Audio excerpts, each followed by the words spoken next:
अब हमें हमेशा एक साथ रहना है और एक साथ मिलकर जिंदगी की हर लड़ाई लड़नी है। अभी और कितनी देर लगेगी? हमें वापस जाकर रिपोर्ट करनी है।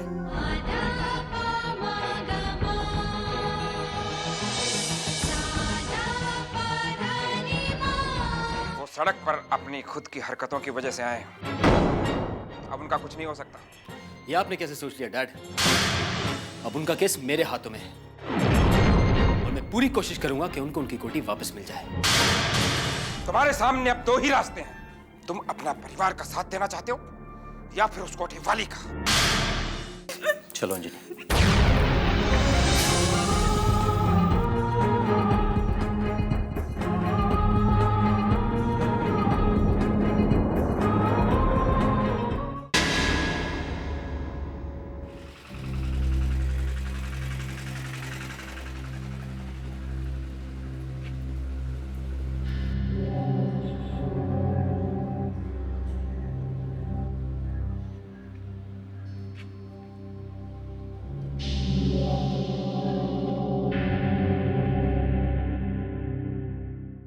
अंजलि तुम यहाँ छाव में आराम करो, मैं भी आता हूँ।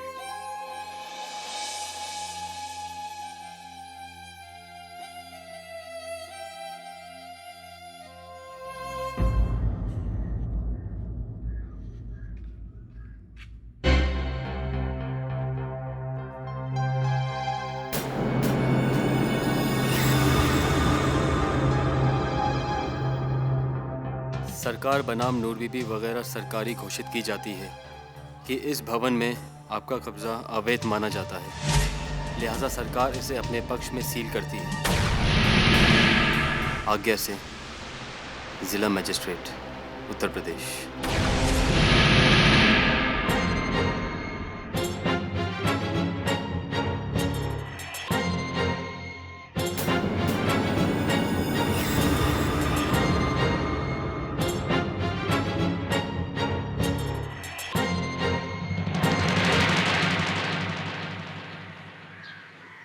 अरे हमने तुमको देखा, तुमने हमको देखा ऐसे। अरे बाय गॉड की कसम, अगर हमारी आंखें धोखा नहीं खाई रही तो आप नई ठकुराइन है ना। अरे शिव की बहुरिया यहाँ अकेले काहे खड़ी है? बस यूं ही। यूं ही? अरे दैया रे दैया, जय गंगा मैया। अरे सड़ी गर्मी में कोई यूं ही थाड़े रहने का शौक थोड़ी पैदा करता है।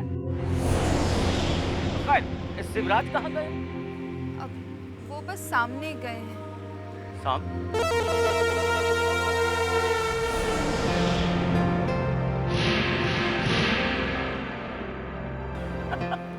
अच्छा, वहाँ तो नूर बीवी की कोठी है। माय गॉड की कसम, वहाँ तो अब कुत्ते लौट रहे होंगे। द्वारका पांडे, मामला कुछ गड़बड़ है। किसी अनहोनी की सुगंध आ रही है। भैया कुछ करना पड़ेगा। अच्छा, तो हम चलते हैं ठकुराइन। जय राम जी की।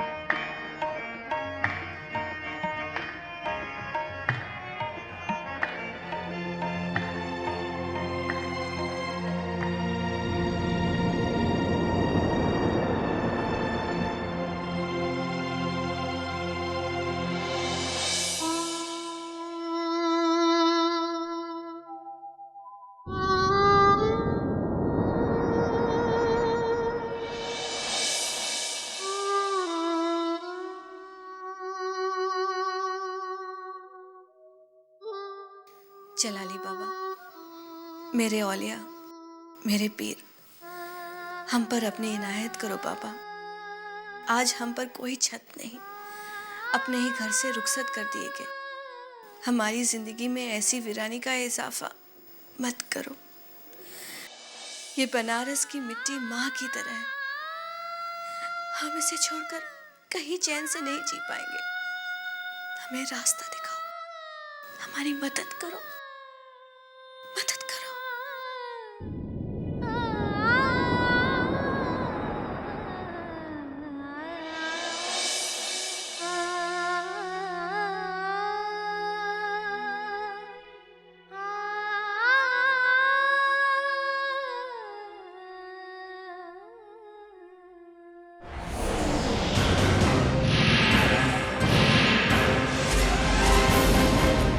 कोई तो होगा अपना।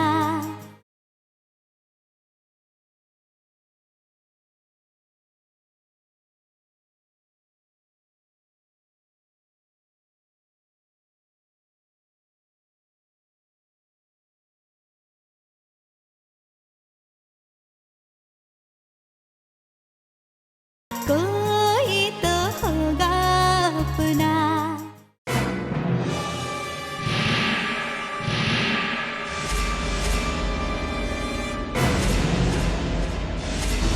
आपके कलेजे को ठंडक तो पहुंच गई होगी। नूर बीबी, काश हम आपको अपना दिल खोल कर दिखा पाते। यकीन नहीं होगा आपको, लेकिन जिस वक्त से मुझे पता चला है कि सरकार ने आपको अपनी कोठी से बेदखल कर दिया है, उसी वक्त से मैंने अपने आदमियों को आपको ढूंढने के लिए भेजा था। अब कौन सी नई बर्बादी चाहते हो? नूर बीबी, हम आपकी मदद करना चाहते हैं। आप इस तरह खाना बदोशों की तरह कहाँ मारी मारी फिरेंगे? हम है ना नूर बीबी, मजबूरों और मजलूमों के रहनुमा। तुम्हारी रहनुमाई किस साजिश में रंगी हुई है, हम अच्छी तरह से जानते हैं। नूर बीबी, आप हमें गलत समझ रही हैं। आपको जरूर कोई गलतफहमी हुई है। हम आपको इस तरह जाने नहीं देंगे। हम तो आपकी कला के कद्रदान हैं। आपकी कला, आपके संगीत के लिए हम एक स्कूल खोलेंगे। इतनी मेहरबानी। और बीबी, हम कैसे भूल सकते हैं वो शामें जब आपकी गायकी, आपके एक ठुमके पे लोग मदहोश हो जाया करते थे। वक्त का ये भी एक इम्तिहान है, और अब हमारी मदद अल्लाह ताला ही करेंगे।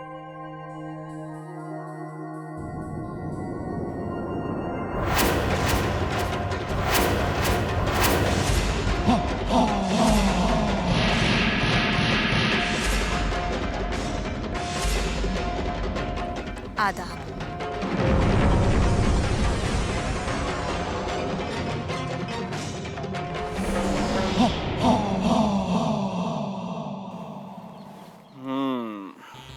रस्सी जल गई मगर हैठन नहीं गई। वक्त के तूफान के साथ ये पल भी चला जाएगा। अभी तो मुझे धनराज से निपटना है। उसे किसी भी हाल में मात देनी है। मात।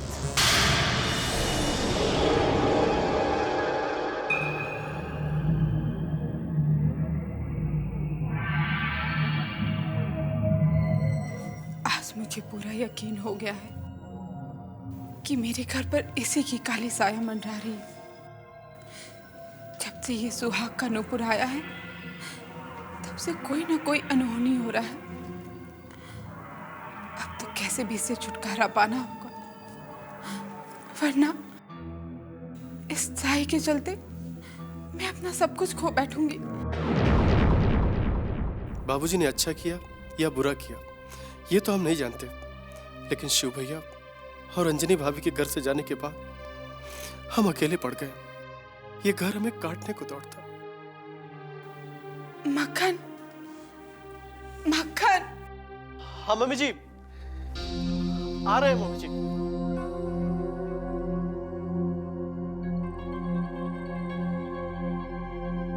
जी मम्मी जी।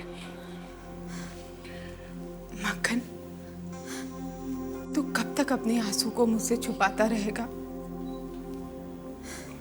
ये तो मैं भी जानती हूँ। जब से शिव और अंजनी इस घर से गए, इस घर में तो ऐसा लगता है जैसे हंसना बोलना ही बंद हो गया है। मम्मी जी, ये सब कैसे हो गया मम्मी जी? क्यों क्यों हो गया ऐसा? हमने भगवान का क्या बिगाड़ा था मम्मी जी?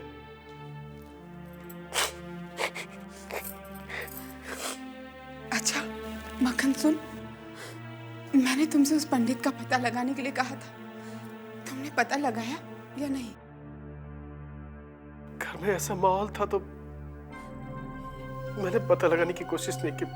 नहीं मक्खन, तुम्हें कैसे भी उसका पता लगाना होगा। तुम उनका पता लगाओ। और हाँ, हमने पुरुषोत्तम पंडित को सत्यनारायण कथा के लिए कहा था। मैंने ये माना हुआ था, लेकिन बहू के आने पे मैं कथा करवा नहीं पाई। शायद कहीं ये सब इसी वजह से तो नहीं हो रहा है। अच्छा सुन, तू पुरुषोत्तम पंडित जी को आज ही फोन करके शाम का याद दिला दे, ठीक है? ठीक है मम्मी जी, आप चिंता मत कीजिए, आप परेशान मत होइए, मैं सारा इंतजाम कर देता हूँ और बाजार से जाकर कथा का सामान भी खरीद कर लाता हूँ और पंडित जी को भी ढूंढ दूंगा। ठीक है मम्मी जी।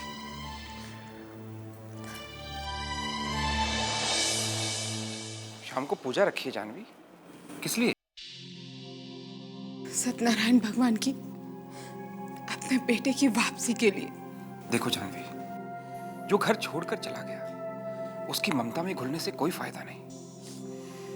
देखना एक दिन वो जरूर वापस आएगा। उसे मेरी ना सही, तुम्हारी याद तो आएगी। उसे वापस आना ही होगा। बाहर की जिंदगी इतनी आसान नहीं है। क्या आप वापस आए थे जब आपने अपना घर छोड़ने का इरादा पक्का कर लिया था? बोलिए, वो भी तो आपका ही बेटा है।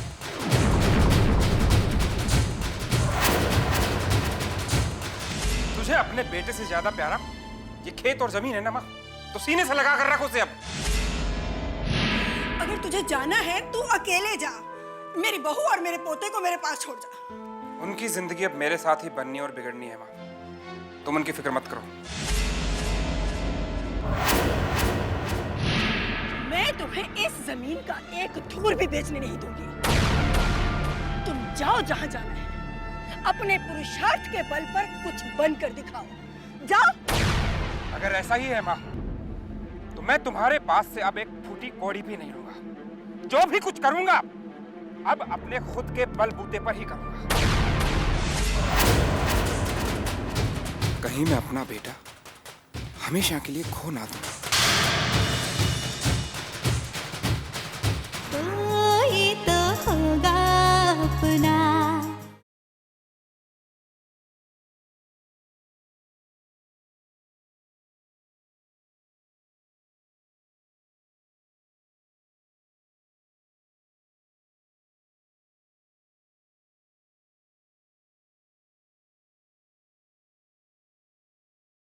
कोई तो होगा अपना।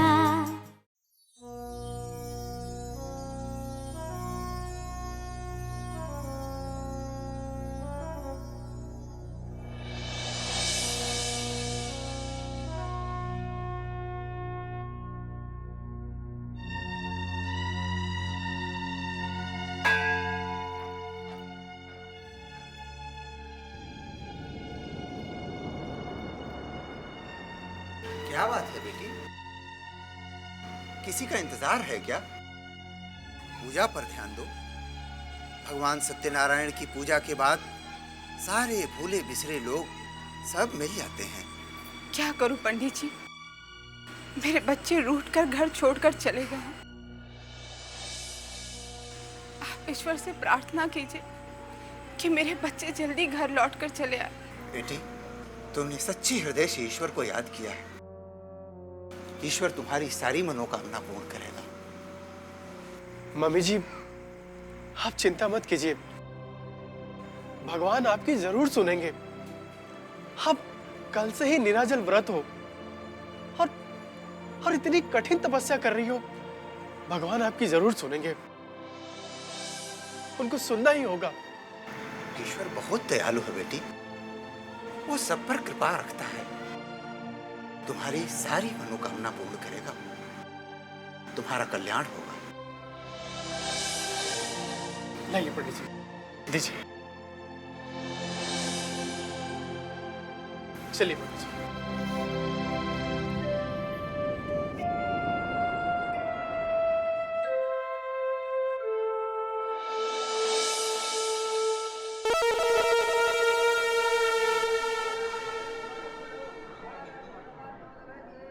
अरे दो हो। हाँ लीजिए बाबा जी। आई शाबाश। चलिए चलिए। अरे जल्दी रख खरपतुआ, पागल कहीं का।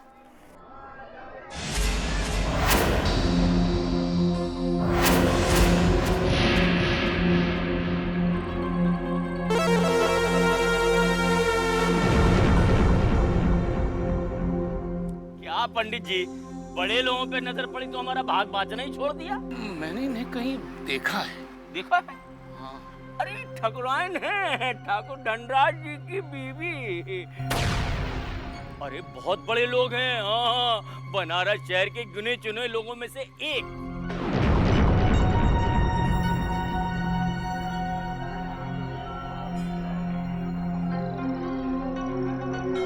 मैंने इनको कहाँ देखा है? अरे पंडित जी, हमारा भविष्य बांटते बांटते आप भूतकाल में क्यों जा रहे हैं? वहाँ से दक्षिणा ज्यादा मिलेगी। हैं? हम गरीब लोग हैं इसलिए, वो अमीर हैं। नहीं नहीं, ऐसी कोई बात नहीं है। अमीरी गरीबी की कोई बात नहीं है। मैं इन्हें पहचानने की कोशिश कर रहा हूँ कि मैंने इन्हें देखा कहाँ है।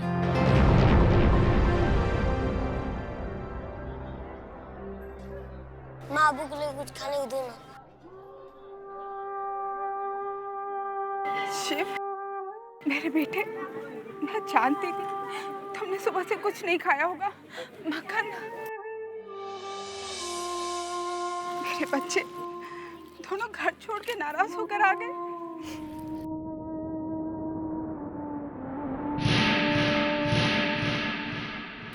आओ शिव।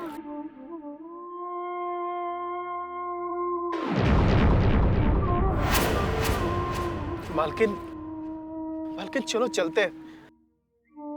रुक जरा, देख नहीं रहा मेरा शिव भूखा है। याद आ गया मुझे। क्या याद आ गया पंडित जी? कोई तो होगा अपना।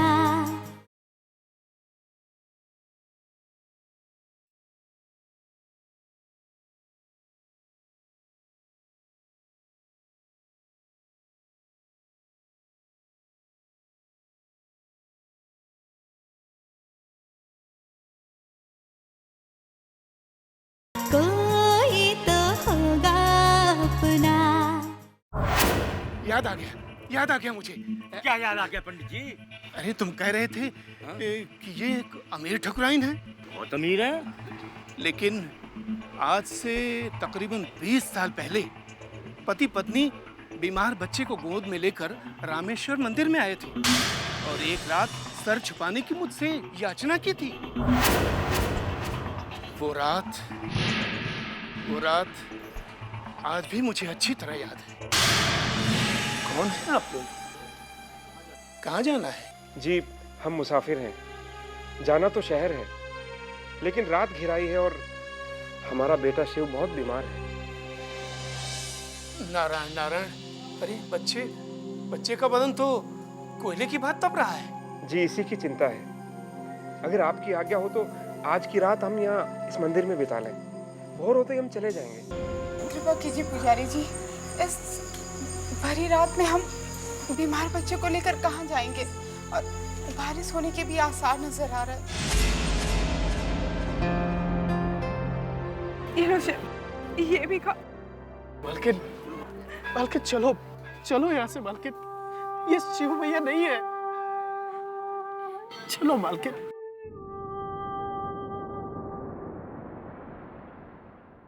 पंडित जी, यानी ये कहानी सिर्फ 20 साल पुरानी ही है? हाँ भाई। अच्छा, इसका मतलब ठाकुर धनराज के हाथ इतनी अपार संपत्ति कैसे आ गई? या तो ये चमत्कार या फिर डकैती। इतनी जल्दी कोई अमीर कैसे बन सकता है?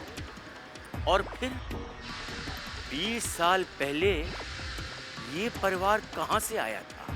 धनराज ठाकुर जितना सीधा दिखाई देता है उतना है नहीं।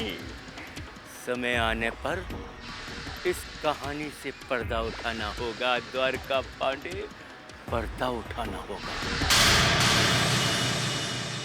देखो शिव, मैं अपनी मदद देने के लिए तैयार हूँ, पर कानूनी रूप से जो मदद तुम कर सकते हो जल्दी करो, वरना दूसरी पार्टी के लोग कोठी पर अपना कब्जा जमा लेंगे। सबसे पहले मुझे ये मालूम करना होगा इस कोठी का असली मालिक कौन है। तुम लोगों की बहुत याद आ रही थी, अंजनी की भी बहुत याद आ रही थी, इसलिए मैंने सोचा फोन कर लो। कहाँ है अंजनी? माँ, वो अंजनी। क्या हुआ अंजनी को? अब क्या होगा? माँ जी तो कभी भी आ सकती हैं, और वो यहाँ अंजनी और शिव को ना पाकर क्या सोचेंगी? हम तो सिर्फ ये बताने आए हैं कि गांव से दादी आ रही है। क्या?